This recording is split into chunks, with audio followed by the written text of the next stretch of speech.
খাগড়াছড়ির দীঘিনালায় বোয়ালখালী বাজারে ভয়াবহ অগ্নিকাণ্ড। কক্সবাজার সমুদ্র সৈকতে গোসলে নেমে এক পর্যটকের মৃত্যু। চাঁপাইনবাবগঞ্জে কাগজপত্রহীন মোটরসাইকেলের বিরুদ্ধে অভিযান। আবাসিক ভবন অভিযান চালিয়ে 25,000 লিটার ডিজেল জব্দ। গুপ্ত বাহিনী আজকে দেশের মধ্যে মব সৃষ্টি করেছে।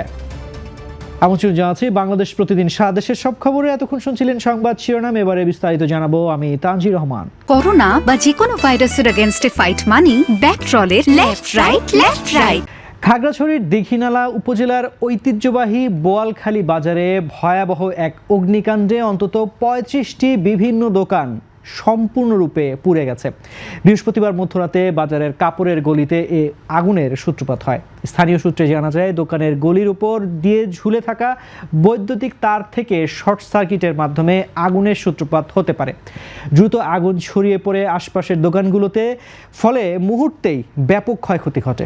খবর পেয়ে দীঘিনালা জোনে সেনাবাহিনী, ফায়ার সার্ভিস, পুলিশ ও স্থানীয় জনগণ সম্মিলিত চেষ্টায় দীর্ঘ 1.5 ঘন্টা পর আগুন সম্পূর্ণ নিয়ন্ত্রণে আনা সম্ভব হয়।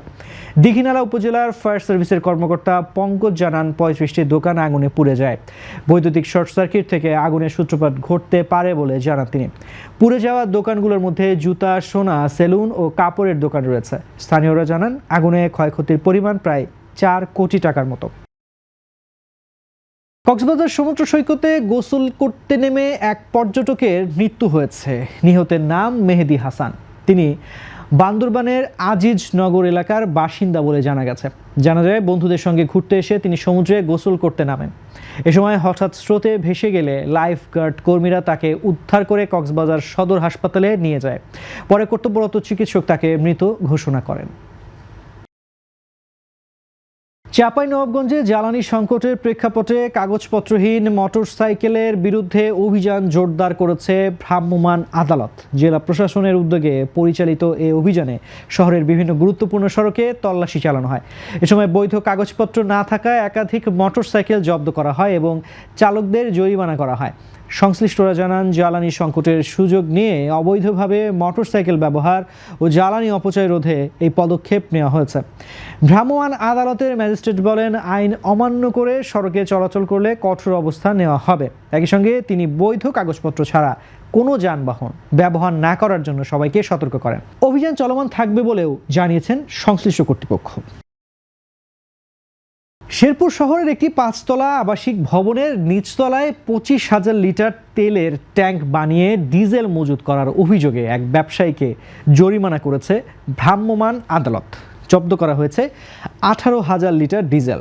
তবে জনস্বার্থে জবাবদিহির মধ্যে একদিনের মধ্যে মজুতকৃত তেল ও ট্যাঙ্ক সরানোর নির্দেশ দেওয়া হয়েছে। ভ্রাম্যমাণ আদালত জানায়, আবাসিক ভবনে বৈধভাবে দাহ্য পদার্থ ডিজেল মজুতের অপরাধে বুধবার রাত 11:30টার দিকে শহরের গোয়ালপট্টি এলাকায় অভিযান চালিয়ে মেসার্স শিমলা ট্রেডার্সের মালিক তাপস নন্দীকে 10,000 টাকা জরিমানা করেন ভ্রাম্যমাণ আদালতের নির্বাহী ম্যাজিস্ট্রেট মাহমুদুল হাসান। দীর্ঘদিন ধরে অবৈধভাবে আবাসিক ভবনের নিচতলায় তেলের ট্যাঙ্ক বানিয়ে ডিজেল মজুত করে ব্যবসা পরিচালনা করে আসছিলেন তাপস নন্দী ও শফিকুল ইসলাম হেলাল। বৃহস্পতিবার গোয়েন্দা তথ্যের ভিত্তিতে সেখানে অভিযান চালায় ভ্রাম্যমাণ আদালত। ভূমিমন্ত্রী মিজানুর রহমান মিনু বলেছেন, বিএনপির ঘোষণা সবার আগে বাংলাদেশ, কোনো প্রভু নয়, আমরা বন্ধুত্বে বিশ্বাস করি। শুক্রবার দুপুরে নগরের একটি কমিউনিটি সেন্টারে স্বাধীনতা ও জাতীয় দিবস উপলক্ষে রাজশাহী জেলা বিএনপি আয়োজিত আলোচনা সভায় প্রধান অতিথির বক্তব্যে তিনি এসব কথা বলেন। এ সময় তিনি বলেন, হাসিনা আমলে বিএনপির উপর নির্যাতন করত হেলমেট বাহিনী। ফ্যাসিস্ট হাসিনা চলে যাওয়ার পর সেই হেলমেটের মধ্য থেকে বের হয়ে এসেছে গুপ্ত বাহিনী। গুপ্ত বাহিনী আজকে দেশের মধ্যে মব সৃষ্টি করেছে। আলোচনা সভায় আরও বক্তব্য দেন রাজশাহী 3 আসনের এমপি শফিকুল হক মিলন, রাজশাহী 6 আসনের এমপি আবু সাইদ চাঁদ সহ জেলা বিএনপির নেতারা। দল কোনো মন্ত্রী এমপি দল হবে না, কর্মী বাহিনী দল। আপনারা যে সবাই মিলে বসে যে নির্দেশনা দেবেন, আমরা সেইভাবে চলব, স্থায়ী হবে। আর জাতীয় পর্যায়ে আমাদের দলের চেয়ারম্যান মাননীয় প্রধানমন্ত্রী সংসদে একরকম বল আমাদের চলতে পারে, আমাদেরকে দলে দেশে সাধারণভাবে চলতে পারে। আমরা সততা নিষ্ঠার সঙ্গে যেন চলি, সেটা থেকে তিনি খেয়াল রাখেন এবং আমরা যেন ভালো ব্যবহার করি। সেটা প্রিয় ভাইরা, দুর্ভাগ্যজনক হলো সত্য, দীর্ঘ 51 বছরের রাজনৈতিক জীবনে গত নির্বাচনে, হ্যাঁ সবগুলি নির্বাচনে আমরা চূড়ান্তভাবে সবাই আমরা বিজয়ী হয়েছি, কিন্তু এই নির্বাচনটা ছিল ডিফিকাল্ট। দীর্ঘদিন ধরে আন্দোলনের নামে একটা দলের সঙ্গে আমাদের সঙ্গে ছিল আমাদের গোপন কথা, এখানে ওপেন বলতে কোনো অসুবিধা নেই, তারা আমাদের জানত।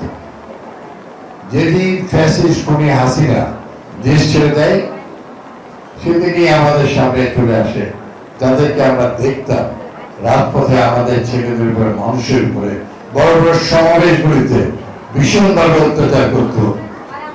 এটা আমরা জানতাম যে হেলমেট বাহিনী, তারাই হেলমেট মোটরসাইকেল হেলমেট পরে করতো, কিন্তু আমরা দেখতে পেলাম যে হাসিনা চলে যাওয়ার পর হেলমেটের মধ্যে থেকে বের হয়ে আসলো গুপ্ত বাহিনী। গুপ্ত বাহিনী আজকে দেশের মধ্যে মত সৃষ্টি করে। দর্শক, এই ছিল এখনকার মতো সংবাদ। এতক্ষণ সঙ্গে থাকার জন্য ধন্যবাদ। পরবর্তী বুলেটিন দেখতে চোখ রাখুন বাংলাদেশ প্রতিদিন ফেসবুক পেজ ও ইউটিউব চ্যানেলে।